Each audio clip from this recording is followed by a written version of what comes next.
예, 할 얘기가 많을 것 같습니다. 바로 만나보도록 하죠. SC 글로벌 센터 김선규 소장과 함께합니다. 어서 오십시오. 네, 안녕하세요. 지난주에도 저희가 여기서 얘기를 많이 나눴고 배터리데이 얘기도 많이 했지 않습니까? 예. 그리고 굉장히 자세하고 심층적으로 얘기를 해주셨는데 약간 좀 민망해질 정도로 배터리데이에서 우리가 얘기했던 게 쏙 빠졌어요. 네. 그럼 어떻게 보셨습니까, 이번 행사? 이번 행사 상당히 재미있게 보기도 했는데 네. 역시 그 소문난 잔치라서 그렇게 크게 적한 건 없었다라고 보고 있거든요. 예. 일단은 뭐 실리콘 소재 얘기를 했는데 나노와이어 이야기를 안 한 거라든가 뭐 몇 가지가 있었는데 네. 지금 여기서 얘기하고자 했던 게 가장 중요한 건 결국 이제 비용에 대한 얘기였다는 거죠. 그렇죠. 예, 그러다 보니까 요거에 대한 걸 일단 우선 얘기를 해야 될 것 같은데 그럼 왜 이 배터리 데이를 이야기했는지부터 일단 봐야 된단 말이죠. 그러면은 일단 제일 먼저 봐야 될 게 테슬라에서 지금 나오는 모델들이 과연 도대체 배터리 용량이 얼마고 도대체 주행거리가 얼마인지부터 봐야 된다는 얘기죠. 네. 그러다 보니까 이거를 가지고 왔는데 보니까 지금 현재 우리나라에는 판매되는 게 세 종류 있고 그다음 뭐 사이버 트럭이라든가 뭐 로드스터라든가 이런 건 안 나왔지만은 예. 그런 것들을 봤을 때는 전체적으로 뭐 한 50에서 한 100kW 정도 되는 그 정도 분량밖에 안 됐단 말이에요. 근데 모델 3 같은 경우에 이제 뭐 50km에서 75kW. 그 보시면은 이제 주행 거리가 뭐 짧으면 350km, 400km. 이게 500km가 넘는 그런 모델은 지금 없습니다. 예. 이러다 보니까 일론 머스크 입장에서 이게 굉장히 화가 나는 게 그 배터리 성능이 너무 떨어지니까 이걸 어떻게 해야 될지 주체가 안 되는 거죠. 네. 그러다 보니까 이거에 대해서 고성능의 그 배터리를 만들어야 되다 보니 결국은 이 배터리 데이를 이제 진행을 하게 된 거고요. 그러면 이 배터리 데이에서 결국 뭐를 얘기하고자 했냐 하면 결국은 한 5가지 정도의 분야에 대해 가지고 이렇게 비용을 줄일 수 있으니까 이 비용을 좀 줄여달라라는 그런 요청을 하게 된 거라고 보는 거죠. 예. 예, 그래서 여기에서 가장 중요한 거는 결국 두 가지인데 일단은 첫째는 이제 배터리에 대한 그 신기술보다는 일단 가용할 수 있는 그 능력을 가지고서 최대한 이제 활용을 해서 이걸 가지고서 배터리 혁신을 이루고 두 번째는 이걸 해서 비용을 최대한 줄여가지고 많은 사람들이 전기차에 좀 더 가까이 다가갈 수 있고 많이 이제 보급할 수 있도록 하겠다라는 게 어떤 제일 핵심이었죠. 예. 예, 그런데 이제 거기에서 너무 많은 혁신적인 내용들을 기존에 너무 떡밥이라 그러나 아무튼 네. 이걸 너무 흘리다 보니까 여기에 대해서 이제 소문이 부풀려지다 보니 정작 이제 배터리 데이에 와서는 이게 결국은 이게 별 얘기가 특별한 게 없다 이렇게 네. 해서 결론이 나게 된 거죠. 아무래도 얘기해 주신 것처럼 배터리데이 내내 어떤 비용 감축이 오히려 약간 좀 더 주가 될 정도로 네. 가족 방향이나 의지들을 얘기를 많이 했었고 그리고 약간 그런 느낌도 있었죠. 워낙 일론 머스크가 답답하니까 야, 이 정도로는 만들어야 돼 라면서 이제 협력사들한테 어떤 로드맵 제시처럼 한 성격도 좀 없지 않아 있었는데 그렇습니다. 어쨌거나 테슬라가 그러면 생각하고 그리고 꿈꾸고 있는 그리고 목표로 하고 있는 어떤 배터리 용량이나 규격 그리고 기술력 배터리데이에서 나온 언급들을 중심으로 해서 좀 설명을 해주시겠어요? 네, 제가 어제 일단 새벽에 봤는데 이게 좀 그 주총하고 같이 연결돼가지고 한 3시간 이상 끌었던 것들이 좀 있다 보니까 네. 제가 이제 별도로 그 배터리 데이 부분만 이제 잘라가지고 리뷰를 전체적으로 다 해봤거든요. 네. 그런데 크게 한 5가지 정도 부분에서 일단 얘기를 했더라고요. 그래서 배터리 셀 디자인하고 그다음에 공장, 그다음 음극재, 양극재, 그다음 배터리 셀의 집적도 이 5가지에 대해 가지고서 얘기를 했는데 기존에 있던 배터리에서 이제 4086 규격 그러니까 40mm 지름에 86mm짜리 길이의 규격에다가 템리스 배터리를 이제 넣어서 한다. 그리고 이제 뭐 각각의 그다음에 공장도 이제 아주 거기에 대해서 20기가까지 하고 그다음에 뭐 1테라와트급 그다음에 최종적으로는 30년 안에 거의 한 20기가와트 정도 수준의 그런 일들을 그 정도의 공장까지 그중에서 한 3테라와트 정도의 공장을 자기들이 이제 내재화해 가지고 자체적인 시설을 가지고 보유하겠다라는 내용이었고 뭐 아무튼 이런 여러 가지 내용이 있었어요. 예. 그럼 이제 여기서 보시면 제가 만든 표에 보시면 오른쪽에 그 절감 효과에 대해 가지고 이 정도의 비용 절감 효과가 있으니까 이렇게 했을 경우에는 우리가 최소 56% 그다음에 기가와트급까지 해 가지고 우리가 정말로 크게 집어넣는다 했을 때는 69%까지는 우리가 비용을 줄일 수 있다라는 그런 내용을 이제 얘기를 한 거죠. 예. 예, 그러다 보니까 여기에서 이제 나올 것들이 재밌는 것이 우선 이 배터리 셀 디자인을 볼 것 같으면 이게 이제 그 슬라이드를 제가 떠가지고 온 게 있는데 예. 이렇게 해서 이 일반적인 우리 기존에 쓰던 테슬라 셀보다도 지름이 2배 정도 굵고 그리고 길이도 조금 더 긴 것 이런 배터리를 넣었을 때 이제 용량은 5배가 늘어나고 출력이 16배가 더 늘어나고 그 다음에 그 운행 거리라 그러죠. 레인지라 해서 운행 거리가 16%가 더 늘어난다는 나니까 지금 한 400에서 한 450km 정도 되니까 거기에서 최소한 500km 이상은 달릴 수 있는 그런 배터리를 만들고 싶다. 네. 그게 이제 결국은 그 머스크가 생각하는 거거든요. 예. 사실 그 일반적인 자동차들도 사실 슈퍼카들이 뭐 한 500에서 550km 정도 달리는데 한번 기름 넣으면은 근데 이게 문제가 뭐냐면 이 테슬라 이 전기차가 전기로만 오로지 다 기동을 하다 보니까 이걸 가지고 전장을 다 돌리고 구동을 하고 그러면서 또 뭐 에어컨이라든가 히터까지 들어가면은 네. 그 달릴 수 있는 거리는 엄청나게 줄어들거든요. 예. 그러다 보니 여기에 대해서 배터리 용량과 그다음에 출력을 그만큼 키우지 않으면은 사실상 전기차가 그 우리가 생각하는 수준의 지금 현재 내연기관차 이상의 어떤 편안함과 그다음에 친환경적 요소를 같이 어필할 수 없다라는 거죠. 예. 그래서 그다음에 이제 나온 것은 이제 공장 사이즈인데요. 요거는 공장 사이즈에 대한 이야기인데, 요 공장 사이즈도 이제 자기가 원하는 대로 해가지고서는 건식으로 해가지고 실리콘 소재로 된 거, 템리스로 해서 만들어서 셀 공장을 만들었을 경우에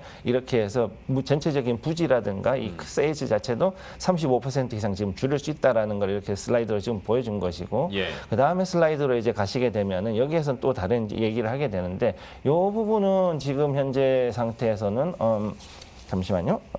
요 세 번째 같은 경우는 이제 요건 실리콘에 대한 이야기인데 실리콘을 그 말씀드렸듯이 나노 와이어 튜브로 하는 것보다는 여기서는 지금 현재 얘기했던 것이 탄성이 높은 이온 코팅화 이온 소재 폴리머 즉 예. 고분자를 가지고서 코팅을 해서 이거를 가지고서 그 건식으로 만들어 가지고서 웻에서 이제 드라이로 해 가지고서는 배터리를 만든다라는 거였거든요.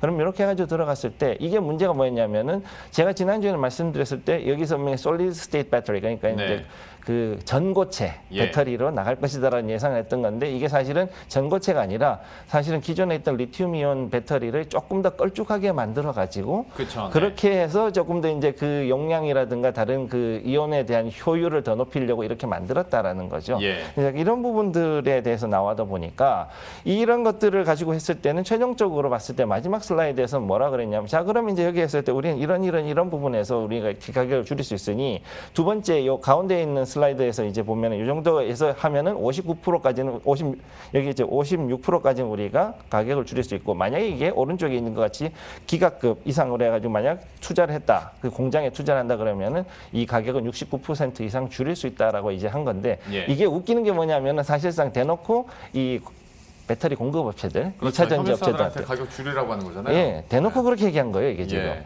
앞으로 이렇게 하면은 이만큼 될 수 있으니까 앞으로 그렇게 해달라. 그러니까 이 가격 못 맞추면 내가 직접 만들겠다라고 이제 선전포고 한 거라고 봐야 되는 거죠. 예. 예. 그러니까 어떤 완전히 새로운 시장이 기대했던 완전히 새로운 그런 배터리가 아니라 기존의 개념을 약간 변형한 배터리를 공개했고 청사진을 제시했는데 더 주안점인 것은 마지막에 얘기해 주신 것처럼 이렇게 하면 56% 최대 69%까지 가격을 떨어뜨릴 수 있어. 너희들도 할 수 있을 거야. 라면서 이제 협력사들을 압박하는 거지 않습니까? 네. 이게 어떻게 실현 가능성이 있습니까? 그러니까 앞에 나온 이런 절감 효과 퍼센트로는 이해가 되겠는데 네. 실제 수율이 맞춰질지도 궁금하고 네. 이게 실현 가능할지 이거는 협력사 얘기도 들어봐야 되는 거 아닌가 싶기도 한데 어떻습니까? 사실 이게 제가 봤을 때는 좀 말이 안 되고 좀 하기가 힘든 부분이라고 보는 게 여러 가지가 있거든요. 일단 네. 이것도 역시 제가 표를 가지고 온 게 있는데 크게 세 가지 이유가 있어요. 첫째가 뭐냐면은 일단 리튬의 가체 매장량에 대한 건데 현재 전체적인 가체 매장량이 한계가 있고 네. 그다음에 재생에도 역시 한계가 있어요. 재생 리튬을 쓰는 것도 역시 한계가 있고 그다음에 이것들에 대해서 고비용 추출이 지금 들어가야 되는 상태가 되는 거고 왜냐하면은 이 광산에서 뽑아낸다는 게 초기에 이제 그 비용이 되게 많이 들어가거든요. 그래서 이 배터리 데이에서 테슬라가 얘기했던 게 뭐냐면 자기들이 광산을 협력하고 있는 그 광산이 있는데 그 리튬 광산에서 네. 그냥 리튬을 추출하고 난 다음에 다시 그 광산에 빼고 난 나머지 그 오어라 그러죠. 광석을 그대로 제 원래대로 복구시키면 된다라는 식으로 얘기를 했단 말이에요. 거기서는. 네. 근데 문제는 뭐냐면 이거를 추출하는 과정에서 초기 비용이 굉장히 많이 들어가요. 예. 실제로 리오 틴터가 폐붕산 광산에서 이 리튬을 발견해가지고 그걸 가지고서 재생해가지고 파일럿 생산했던 게 작년입니다. 그래서 작년에 이제 그래서 이제 그게 어느 정도 지금쯤이면은 거의 이제 거기에 대한 그 상업성에 대한 결과가 나오거든요. 네. 그 이제 feasibility라 그래가지고 그 뭐라 그러나 이 feasibility study가 이제 나오는데 그럼 여기에서 이것이 상업성이 있다라고 유효하다고 판단했을 때는 그때 이제 제대로 이 추출하는 광산 추출하는 플랜트를 만들고 거기서부터 이제 광산에서 나온 걸 추출하겠죠. 네. 그럼 그렇게 했을 때는 어느 정도 커버가 되겠지만 이거 어디까지나 제가 봤을 때는 미국 내 수요만 커버할 수 있지 글로벌 수요를 커버하기에는 역시 턱없이 부족할 거다라는 거죠. 예. 그래서 일단 여기에 대해서 첫 번째 문제가 있고 그다음 두 번째가 2차 전지 업체들이 절대 놀지 않는다는 겁니다. 이 2차 전지 업체들이 분명히 기존에 선도로 해가지고 리튬 광산이라든가 이런 제조업체들하고 미리 어느 정도 10년 혹은 장기 계약을 다 하는데 네. 그럼 거기에 대해 가지고 리튬 물량에 대해서 담합할 가능성도 있다는 거죠. 그러면 이렇게 해가지고선 가격이 원자재 가격이 올랐을 때 사실 그 배터리는 대부분이 재료비가 70% 이상 차지하거든요. 거의. 네. 그러다 보니 만약에 리튬 값이 올랐다 그러면 야 이거 값이 올라가지고 시세가 이래서 안 돼 이러면은 못 맞추는 거예요, 사실. 예. 그리고 두 번째가 뭐냐면 이제 공장 설립 자금의 확보인데 지금 물론 이제 테슬라가 많은 차를 팔았지만은 여전히 테슬라의 매출에는 아직까지 한계가 있고 여기에 맞춰가지고 유상 증자나 차입을 했을 경우에 이제 재정 악화가 되고 지금 실제로 이 배터리 데이 하나만으로 충격으로 지금 주가가 굉장히 많이 하락해 있잖아요. 예. 그럼 거기서 더 하락할 확률이 있기 때문에 이것도 역시 좀 생각을 해봐야 될 게 있고 세 번째가 뭐냐면은 이제 검증되지 않은 신기술. 지금 아까 말씀드렸던 실리콘 같은 건데 하이니켈 같은 경우는 지금 현재 뭐 이제 CATL이라든가 이런 다른 업체들에서 지금 하고 있는 것들이고 그다음에 실리콘 음극재에서 이 실리콘 같은 경우는 비록 지금 여기서 분명히 고분자 이온화된 고분자 탄성 폴리머를 가지고서 이제 코팅을 한다고 하는데 이것이 폭발의 위험성에 대해서 안전성 문제가 있다 그랬을 때는 여기에 대한 해결책도 지금 필요한 거죠. 특히 여기서 지금 중요한 것이 뭐냐면 일론 머스크가 단순히 배터리 팩만 넣는 게 아니라 차체의 곳곳에 즉 프레임하고 셰시 곳곳에다가 지금 이 셀들을 집어넣겠다고 했는데 아예 뭐 일체화 시킨다라는 거잖아요. 그렇죠. 네. 그러면 그랬을 경우에 만약 사고가 났을 경우에 충격이라든가 이런 것 혹은 재수가 없어가지고 물이 있는 데라든가 이런 것에서 부딪혔을 때 리튬이나 나트륨은 굉장히 강하게 반응하고 네. 열이 나거나 심지어는 폭발할 수 있는데 그럼 이런 거에 대해 가지고 어떤 안전성에 대한 대책이 있느냐 했을 땐 그거에 대해서 저는 아직은 지금 의문이라는 거죠. 그래서 재수가 없으면은 좀 이런 얘기하긴 그런데 불차의 리스트에 아마 재수가 없으면 테슬라가 올라갈 수도 있는 거예요. 이런 경우는. 이러다 보니 이 세 가지에 대해 가지고 맞추려 그러면 지금 3년 이내에 이런 것을 하려 그러면은 사실상 제가 볼 때는 그건 불가능이라고 보고 있거든요. 아, 그래요. 대신에 좋은 점은 뭐냐면 이러한 어떤 하나의 그 셀에 대한 스탠다드, 즉 이거에 대한 그 플랫폼 자체를 만들어 가지고 이거에 대한 것을 만들었다는 것은 굉장히 중요하다고 보는 거죠. 저는. 예. 네. 배터리 데이에서 나왔던 얘기들 그리고 그 가능성들에 대해서 얘기를 해줬는데요. 물론 지금까지 일론 머스크가 항상 정말 꿈 같은 얘기를 해놓고 몇 년 후에 실제로 그런 것들을 우리 눈앞에 보여줬기 때문에 이번 경우도 한번 지켜봐야겠습니다만은 현재 상황으로서는 좀 걸림돌이 많아 보이긴 합니다. 얼마나 가격을 실제적으로 떨어뜨릴 수 있을지 협력사에서도 그 물량이 나올지도 한번 지켜보도록 하겠고요. 수소 얘기도 잠깐 해보도록 하겠습니다. 니콜라 뭐 당연히 얘기를 안 할 수밖에 없는데 폭락이 이어지고 있고 여기는 벌써 사기 논란에 창업자이자 회장은 사임했고 네. 수소 충전소 설립 계약도 지금 차질을 빚고 있는 것으로 지금 언론 보도가 나오고 있는데 그래서 이거 어떻게 되는 겁니까? 사실 이게 제가 봤을 때는 미국은 이제 당분간은 전기차를 밀고 네. 수소차 쪽에 대해서는 일단은 좀 덜 미는 쪽으로 가지 않을까 일단은 그렇게 보고 있고 이쪽은 수소에 대해서는 차보다는 오히려 발전 쪽으로 더 밀지 않을까 저는 일단 그렇게 보고 있습니다. 네. 일단 니콜라는 사실은 또 문제가 있는 게 이 회사 자체가 지금까지 해가지고서는 그 투자 모집을 하고 여러 가지 일을 해왔는데 가장 큰 이슈가 뭐냐면 최소한 일론 머스크는 하다못해 껍데기라도 뭔가를 가져와가지고 그렇죠. 보여줬는데 예. 니콜라는 그런 게 전혀 없었단 말이죠. 네. 그런 상태에서 계속 이걸 하다 보니까 그러면 투자자들이 의심하는 거죠. 그 기간 동안 이렇게 많은 돈을 가져갔는데 그럼 도대체 너희는 뭐 했니? 라는 그런 얘기를 하게 되는 거죠. 최소한 지금 현재 그 수소로 된 연료전지차 같은 경우는 도요타 미라이라든가 아니면은 이제 그 우리나라 현대차의 넥소 같은 게 지금 나와 있고 물론 혼다도 지금 만들긴 했는데 아직 그게 상용화까지는 아직 어떻게 되는지는 조금 확인해 봐야 될 것 같아요. 근데 이런 어떤 실체가 있는 상태에서 움직이는 거라 그러면 당연히 투자자가 나올 텐데 지금 이 부분에 대해 가지고서는 지금 걸림돌은 이 니콜라가 지금까지 너무나 큰 그 쉽게 불투명한 행보를 보였기 때문에 이게 네. 이번에 터졌다라고 저는 그렇게 보고 있습니다. 예, 역시 니콜라에 대한 후폭풍은 주식시장에서도 그렇고 미국 자체적으로도 수소 산업에 대한 어떤 악영향까지 좀 이어질 수 있을 것 같은데요. 마지막으로 지금 우리나라 같은 경우에도 하나그룹을 필두로 해서 그러니까 기존에 석유화학 사업을 하던 업체들이 수소 사업 쪽으로 확장을 해간단 말이죠. 네. 분명히 연관이 있는 부분이 있고 공통된 부분 그리고 어떤 개발을 하는 과정에서 함께 시너지를 낼 수 있는 부분이 있다라는 건데 네. 이 부분도 좀 설명을 해주세요. 네, 일단은 많은 분들이 지금 이제 수소 산업으로 이제 넘어가는 그런 얘기를 하고 있고, 그 다음에 석유가 너무 유가가 많이 내려간 데다가 또 여러 가지 이유로 해가지고 공해 산업이나 이런 이슈로 해가지고 예. 앞으로 석유 산업은 더 이상 발전하지 못할 거라고 얘기를 하는데 오히려 지금 같은 때에 구조 조정을 통해 가지고서 어느 정도 그 공급 라인을 정리하고 그 다음에 여기에 대해서 생산에 대한 것들을 다시 바꾸면 가능한 거죠. 오히려 더 수소 쪽으로 더 갈 수가 있죠. 네. 왜냐하면 이 석유 즉 원유 크루드는 탄화수소 그러니까 탄소하고 산소가 이렇게 여러 개가 쫙 연결이 돼 있는 건데 지금 보여드리는 이런 모습의 이런 그 여러 가지 그 구성 원소를 가지고 있습니다. 네. 그럼 여기에서 이제 우리가 증류를 했을 때 열 가지 우선 이제 잘라내 가지고 여기에서 끓이면은 가솔린부터 해가지고서 뭐 등유, 경유, 그다음 뭐 이제 벙커 CU라든가 아니면 아스팔트 이런 게 쫙 나오는데 예. 이제 여기에 보시게 되면 지금까지는 제일 왼쪽의 것들이 이제 기존의 원유 정제하는 그 석유 회사들이 이런 식으로 해가지고선 단순히 그냥 끓여가지고 원유를 끓여서 네. 즉 증류를 해가지고 이렇게 정제를 했었단 말이죠. 예. 거기다 뭐 아니면 다른 걸 좀 집어넣고 했었는데 이 과정에서 나왔던 게 원유 정제품, 그 다음에 유화 제품이 나오고 그 다음에 수소가 나왔는데 부생수소라 그래서 부산물로 나왔던 수소였단 말이죠. 네. 근데 이제 올해 7월에 이제 두산중공업이 그 서산에다가 50메가와트급의 수소 발전소를 만들었습니다.